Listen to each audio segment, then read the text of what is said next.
Tingué, vous avez écouté les réactions qui ont été enregistrées après le tweet du professeur Maurice Kamto. Pour l'essentiel, les hommes politiques qui sont opposés à cette sortie estiment qu'en tant que Bantou, on ne dit pas du mal des morts. Bon, je crois qu'il faut déjà que nous comprenions en fait. C'est que quand on est professeur, c'est-à-dire quand on est dépositaire d'un pouvoir, le savoir, parce que le savoir c'est un pouvoir, on ne meurt pas. Un professeur ne meurt pas. La seule dimension d'un homme, ce n'est pas sa charge physique.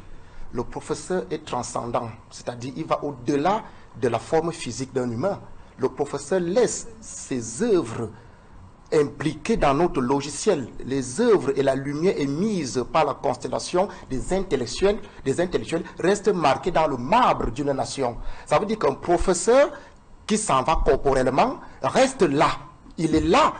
Si sa lumière a été tellement suffisante partant des années 80, je parle du professeur Mono Njana, ça veut dire que même aujourd'hui, demain, après-demain, on doit se souvenir du professeur par ses œuvres, par la production de son esprit.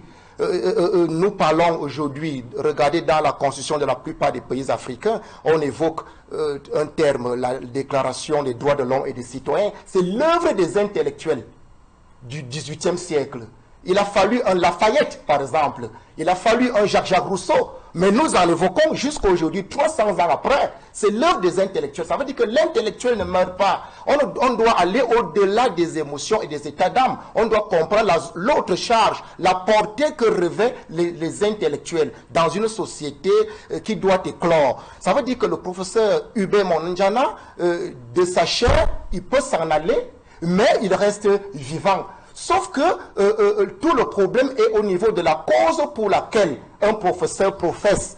Le professeur professe pour quelle cause? Là est peut-être le fond du problème. Le professeur, il va professer pour la cause des minorités et des privilégiés ou de ceux qui sont détenteurs de certains droits particuliers, ou alors le professeur va professer pour le plus grand nombre. Parce que le professeur, les intelligences ou les intellectuels, dans leur travail au quotidien, constituent, ils définissent les balises et le canevas dans lequel doit être entrepris le parcours de toute une nation. C'est les lumières de la nation, professeur. C'est pour cela qu'il faut faire très attention.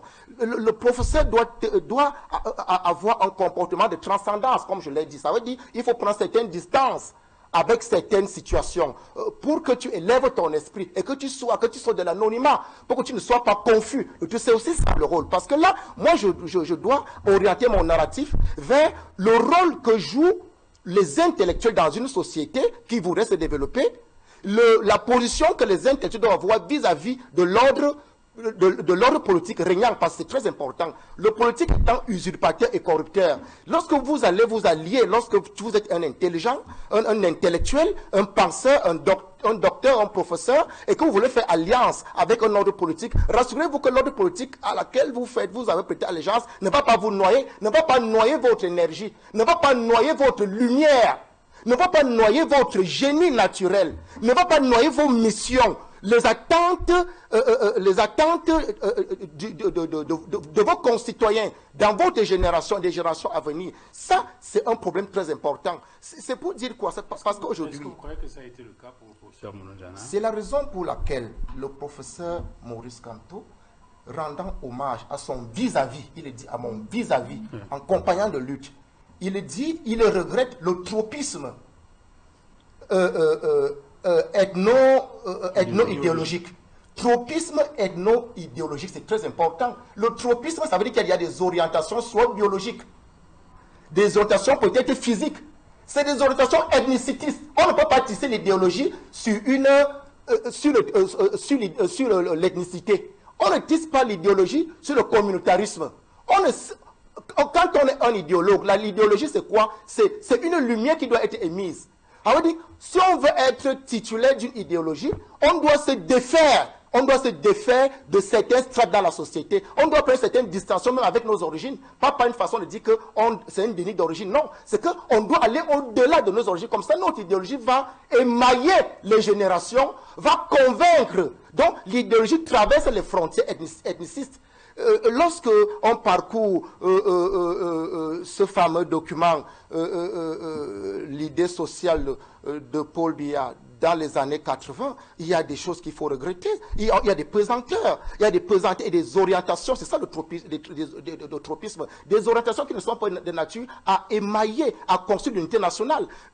C'est parce qu'il est couché, il est décédé, c'est-à-dire c'est un sujet même qui est un peu déconcertant, mais nous devons en parler parce que nous avons un devoir d'éclairer l'opinion. Je dis que si le professeur Mononjana a voulu se distinguer, sortir de l'anonymat, voudrait que sa lumière brille au-delà de le départ de son corps, on n'a pas besoin de nourrir la polémique qui s'ensemble là aujourd'hui. Parce que quand on est tributaire d'une lumière, quels que soient les vents, les bousculades, quand on est un intellectuel, quand on est un penseur, quand on est titulaire d'un professorat en philosophie, ça veut dire qu'on est la lumière de toute une nation, la lumière de toutes les ethnies, la lumière de toutes les communautés, la lumière de tous les ordres politiques.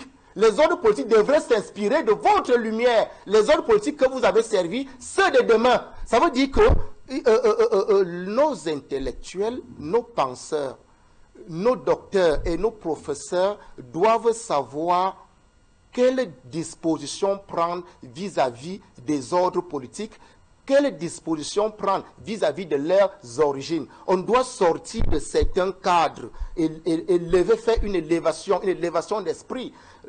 Professeur Mononjana, oui, de philosophie, je crois que il y a des cuvées d'étudiants qu'il a entretenus, qui gardent de lui un repère en philosophie au niveau du Cameroun. Et pourquoi pas au-delà? Je ne crois pas qu'on va décaper tout cela par un hommage qui a été rendu par son vis-à-vis, quel que soit ce que cet hommage-là contient, alors qu'il n'y a pas même raison de polémiquer. La polémique vient de sources politiques. La polémique qui est entretenue et qui est mise, c'est une polémique à tête chercheuse qui vient créer la diversion et la diversion autour d'une dépouille. Et c'est une polémique qui voudrait à la limite déconstruire l'image d'un autre professeur. Ce n'est pas la bataille des professeurs. Il ne s'agit pas d'un professeur A contre un professeur B.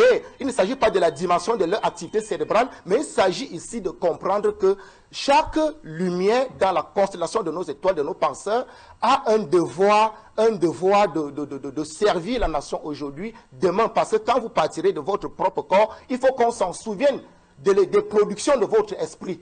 C'est pour cela que la disparition physique du professeur Mononjana est une occasion pour poser le problème sur les relations que les penseurs ou les intellectuels doivent avoir avec les régimes politiques.